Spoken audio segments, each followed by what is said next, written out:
চট্টগ্রাম বিশ্ববিদ্যালয়ের দাওয়াত সংগঠন মিনার কর্তৃক আয়োজিত ঐতিহাসিক সিরাত সেমিনারে উপস্থিত আজকের প্রোগ্রামের সম্মানিত সভাপতি, আজকের প্রোগ্রামের প্রধান অতিথি, বিশেষ অতিথিবৃন্দ এবং আজকের প্রোগ্রামের সম্মানিত উপস্থিতি, আসসালামু আলাইকুম ওয়া রাহমাতুল্লাহ। আজকের প্রোগ্রামে এখানে যারা বসে আছেন সকলে আমার শিক্ষক।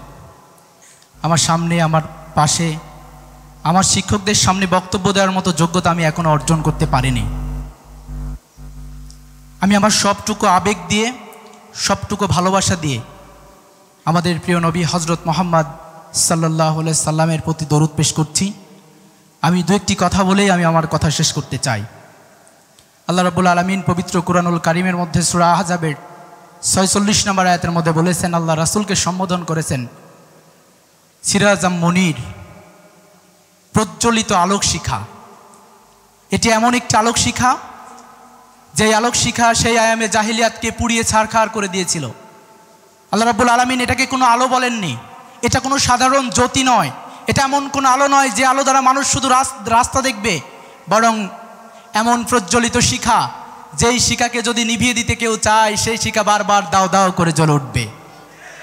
সেই তৎকালীন সময়ে আরবে আয়ামে জাহিলিয়াত ছিল, আরবে যে কুসংস্কার ছিল, সব কিছু ভেদ করে সেখানে ইসলামকে সুপ্রতিষ্ঠিত করার জন্য দাও দাও করে জ্বলে উঠেছিলেন আল্লাহ রাসূল সাল্লাল্লাহু আলাইহি সাল্লাম যে বাণী আল্লাহর পেশ করেছিলেন, সেই বাণীগুলো আমরা যদি আজকে লক্ষ্য করি, আল্লাহ রাসূল সাল্লাল্লাহু আলাইহি সাল্লাম তার কাছে যারা ঈমান গ্রহণ করেছিলেন, হযরত বিলাল রাদিয়াল্লাহু আনহু, হযরত খুবাইব রাদিয়াল্লাহু আনহু, তাদের জীবনী যদি আমরা দেখি, আল্লাহ রাসূলের সামনে যে কৃতদাসটি এসেছিলেন, দাঁড়িয়েছেন, যার কোনো সম্বল নেই, যার ভালো জামা ছিল না, যার পরনে ভালো কাপড় ছিল না, তিনি যখন আল্লাহ রাসূলের সান্নিধ্যে আসলেন সেই মানুষটি হয়ে উঠেছিলেন একজন সোনার মানুষ হয়ে উঠেছিলেন।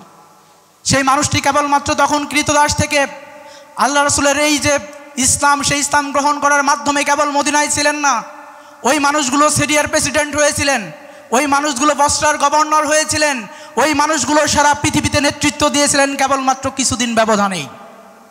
আল্লাহ রাসূল এমনভাবে প্রজ্বলিত হয়েছিলেন, তার জাদুকরী যে বক্তব্য, তার জাদুকরী কথা, কোরআনের যে ভাষা পরিভাষা মানুষকে এমনভাবে বিমোহিত করেছিল, পুরো জাতি পরিবর্তন হয়ে গিয়েছিল। সম্মানিত উপস্থিতি, আমরা লক্ষ্য করেছি আজকে যদি আমরা দেখি পৃথিবীর বিভিন্ন প্রান্তে এখন পর্যন্ত ইসলাম এবং ইসলামী আন্দোলনের কাজ যেভাবে চলছে, পৃথিবীতে যারা সুখ আর শান্তির কথা বলে বিভিন্ন তন্ত্র মন্ত্র প্রতিষ্ঠা করার জন্য মানুষের সামনে স্লোগান দিয়েছিল, তারা কিন্তু কবরে যাওয়ার সাথে সাথে তাদের ইজমগুলোও কবরে চলে গেছে। আপনি যদি বলেন সমাজতন্ত্র মানুষকে বলেছিল সমাজতন্ত্রের মাধ্যমে তারা সামাজিক ন্যায় বিচার প্রতিষ্ঠিত করবে, কিন্তু প্রতিষ্ঠিত করতে পারেনি। তারা বলেছিল কমিউনিজমের মাধ্যমে মানুষের অধিকার প্রতিষ্ঠিত করবে, কিন্তু প্রতিষ্ঠিত করতে পারেনি। আপনি যদি বলেন পুঁজিতন্ত্র, সমাজতন্ত্র, ধনতন্ত্রের মাধ্যমে যারা তাদের এই অর্থ ব্যবস্থাকে পরিবর্তন করে চেয়েছিল ন্যায়সঙ্গত অর্থ ব্যবস্থা প্রতিষ্ঠিত করবে, কিন্তু তারা তা করতে পারেনি। বরঞ্চ তারা প্রতিষ্ঠিত করেছে এমন কিছু, যা কিছু বুর্জোয়া শ্রেণী তৈরি করেছে। তারা এমন কিছু জিনিস তৈরি করেছে যার মাধ্যমে সমাজে যারা ধনী ছিল আরও ধনী হয়েছে, যারা গরিব ছিল তারা আরও বেশি প্রলেতারিয়েট হয়েছে। আমরা লক্ষ্য করেছি তাদের সবচেয়ে বড় উপহার দিয়েছে পৃথিবীকে দুইটি বিশ্বযুদ্ধ তারা উপহার দিয়েছে। ভাই ভাইয়ের বুকে গুলি চালিয়েছে, একটি জাতি আর একটি জাতির বুকে গুলি চালিয়েছে, সাম্প্রদায়িক দাঙ্গা বাঁধিয়ে একটি জাতিকে আরেকটি জাতির মাধ্যমে নিশ্চিহ্ন করার ষড়যন্ত্র করা হয়েছে। এই ছিল এই তন্ত্রমন্ত্রের যে ফলাফল, সেই ফলাফল ছিল। সম্মানিত উপস্থিতি, আমরা যদি লক্ষ্য করি আল্লাহ রাসূল সাল্লাল্লাহু আলাইহি সাল্লামের জীবনে ঠিক যেমনিভাবে বিভিন্ন পরীক্ষা এসেছিল, আল্লাহ রাসূল সাল্লাল্লাহু আলাইহি সাল্লামের জীবনের সবচেয়ে গুরুত্বপূর্ণ পরীক্ষার মধ্যে একটি ছিল শিহাবে আবু তালিব। আল্লাহ রাসূল সাল্লাল্লাহু আলাইহি সাল্লাম এবং তার সাহাবীদের যখন অবরুদ্ধ করে রাখা হয়েছিল, অবরোধ করে রাখা হয়েছিল, খাবারের সামান্য পানি নেই, সন্তানকে বুকে নিয়ে মা কান্না করছে, হাহাকার করছে, কুরাইশবাসীর সামনে তার সন্তানকে তুলে ধরে বলছে আমার সন্তানের জন্য একটু পানি দরকার।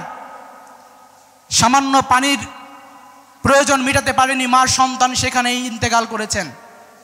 আমরা আজকে লক্ষ্য করছি সারা পৃথিবীতে মুসলিম উম্মাহকে যেভাবে নির্যাতন নিষ্পেষণ করা হচ্ছে, এর মধ্যে আমরা দেখেছি ফিলিস্তিনকে এমনভাবে অবরুদ্ধ করা হয়েছে, এই গাজাবাসীকে এই পৃথিবী থেকে নিশ্চিহ্ন করা দেওয়ার জন্যই বরং সেই মন্ত্রতন্ত্র কাজ করে যাচ্ছে। আমরা লক্ষ্য করেছি তারা একজন সন্তানকে কিভাবে হত্যা করার জন্য মৃত্যুর দিকে ঠেলে দিচ্ছে। মা তার সন্তানের জন্য পানি পানি করে চিৎকার করছে, কিন্তু কোথাও গাজায় পানি নেই।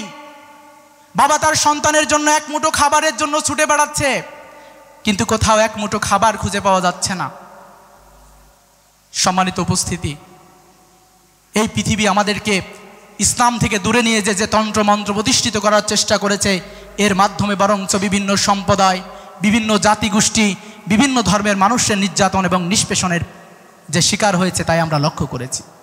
কিন্তু আমরা গভীরভাবে বিশ্বাস করি মুসলমানদের প্রথম কাবা বাইতুল মুকাদ্দাসকে আজকে অবরুদ্ধ করে, আজকে গাজাবাসীকে অবরুদ্ধ করে ইসলামকে নিশ্চিহ্ন করে দেওয়ার যে ষড়যন্ত্র গ্রহণ করা হয়েছে, আমরা দৃঢ়ভাবে বিশ্বাস করি আমরা আল্লাহ রাসূল সাল্লাল্লাহু আলাইহি ওয়াসাল্লামের দেখানো সেই পথ এবং মতের উপর নিজেরা যদি অটল থাকতে পারি, তাহলে ফিলিস্তিনকে আজকে যেভাবে অবরুদ্ধ করা হয়েছে, এই অবরুদ্ধ পরিস্থিতিকে আমরা ভেঙে ফেলে আমরা মনে করি পৃথিবীর কোনো না কোনো প্রান্তে আবার নতুনভাবে তারেক বিন জিয়াদের জন্ম হবে।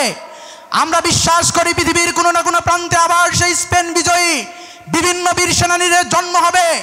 আমরা বিশ্বাস করি ফিলিস্তিন আবার সালাউদ্দিন আইয়ুবীরা জেগে উঠবে।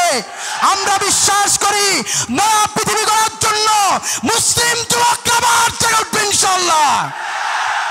আমি শুধু উদারতা আহ্বান রাখতে চাই,